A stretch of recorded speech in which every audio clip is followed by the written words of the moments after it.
প্রতিদিনই তো চাঁদ ওঠে, তাহলে কিভাবে বুঝবো আজকে ঈদের চাঁদ উঠেছে? চলুন আজ এক অদ্ভুত রহস্যের সমাধান করি। গত ঈদে পুরো দেশে অপেক্ষা করছিল চাঁদের জন্য, কিন্তু কি দেখা গেল? নাসার স্যাটেলাইটে চাঁদ স্পষ্ট, অথচ আমাদের আকাশে কিছু নেই। এটা কি সম্ভব?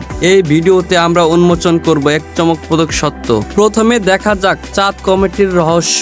কমিটির এক সদস্য বলেছেন, সেদিন মেঘের কারণে কিছুই দেখতে পায়নি, অথচ আশ্চর্যজনকভাবে 30 মিনিট পরে ঈদের ঘোষণা এলো। এবার আসা যাক সোশ্যাল মিডিয়ার ছবিগুলোতে। ডিজিটাল ফরেনসিক বিশেষজ্ঞরা পরীক্ষা করে বলেছেন 80% ছবিটাই ফটোশপের চিহ্ন আছে। বিশেষ করে চাঁদের আকার ও আলোর দিক সম্পূর্ণ অপ্রাকৃতিক। কিন্তু সবচেয়ে চমকপ্রদ তথ্য আমরা পেয়েছি ড্রোন অপারেটরের কাছ থেকে। ঈদের আগের রাতে এক বেসরকারি সংস্থা আকাশে ড্রোন উড়িয়েছিল, মুন লুক আইলাক ড্রোন। তাদের লক্ষ্য ছিল একটি নতুন প্রোডাক্টের রহস্যময় বিজ্ঞাপন প্রচার। এই ড্রোনেই অনেক জায়গা নকল চাঁদ হিসাবে দেখানো হয়েছিল।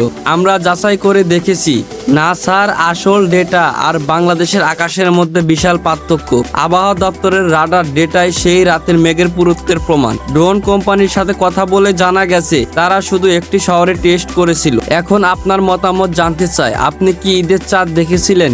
এই রহস্যের পেছনে কোনো কারণ থাকতে পারে কি? আপনি কি মনে করেন এমন ঘটনা ভবিষ্যতে রোধ করার উপায় কি? কমেন্টে লিখুন আপনার সবচেয়ে সেরা 3টি মতামতকে আমরা আমাদের পরবর্তী ভিডিওতে ফিউচার করব। আর এই ভিডিওটি শেয়ার করে অন্য কেউ এই রহস্য সমাধানে অংশ নিতে বলুন। তো বন্ধুরা, আজকের ভিডিওটি এতটুকুই ছিল। যদি আপনাদের কাছে ভিডিওটা ভালো লেগে থাকে অবশ্যই লাইক, কমেন্ট এবং শেয়ার করবেন, এবং পরবর্তী আপডেটের জন্য চ্যানেলটি সাবস্ক্রাইব করে পাশেই থাকবেন। ততক্ষণ আপনারা ভালো থাকবেন, সুস্থ থাকবেন। আল্লাহ হাফেজ।